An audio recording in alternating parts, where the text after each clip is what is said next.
It's the year 2006, and I'm a waiter at Olga's Kitchen in Sterling Heights, where I've been waiting tables now for over 2 years.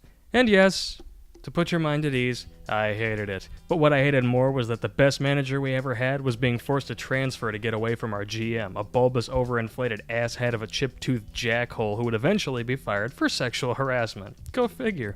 As a goodbye gift to our beloved manager Robin, I cooked up this scheme with the crew to produce a video of all of us saying goodbye, how much we'd miss her, you know, all that sentimental tacky crap. Turns out, this is one of the best things I ever decided to do. Because after she was done crying her eyes out, she and her fiancé turned to me and said, "Hey, would you videotape our wedding?" Yeah. Yeah, I guess. I was actually way more enthusiastic than that. But I still was panicked as hell inside my head. I'm thinking, how the hell am I supposed to go and shoot a big-ass wedding on this piece of shit? Actually, this isn't the same camera. This is actually far more impressive than what I had at the time. But, you know, I did what any broke white bread boy would have done. I went and begged my grandparents for the money to buy a good camera. And then I went off to shoot my first wedding. Without any of the proper equipment. No lights, no microphone. And, well, they still watch it. And the goodbye video that I made. I guess they're right when they say that creativity is born of desperation. Whoever the hell they are.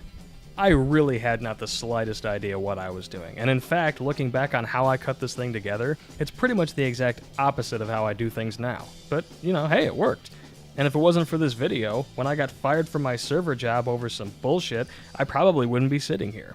I took this wedding and parlayed a job out of it shooting videos professionally, and it really was the best on-the-job training ever. I got paid shitloads of money to learn how to properly use a camera and refine my editing skills. And almost 6 years later, who's number 3 on the Detroit A-list? High five!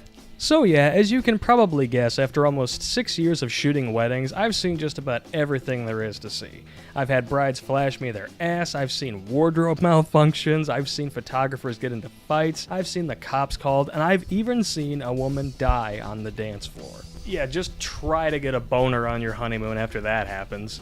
So as you might imagine, there's not much that could happen in a wedding that I haven't seen, and if something happens that actually sticks out in my mind, it's gotta be pretty unique.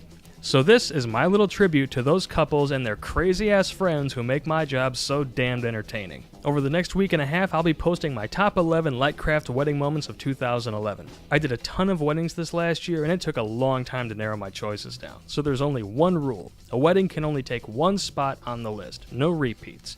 Keep an eye out each day on here on lightcraftentertainment.com to find out if your wedding made the cut. I'll be back tomorrow with my number 11 pick.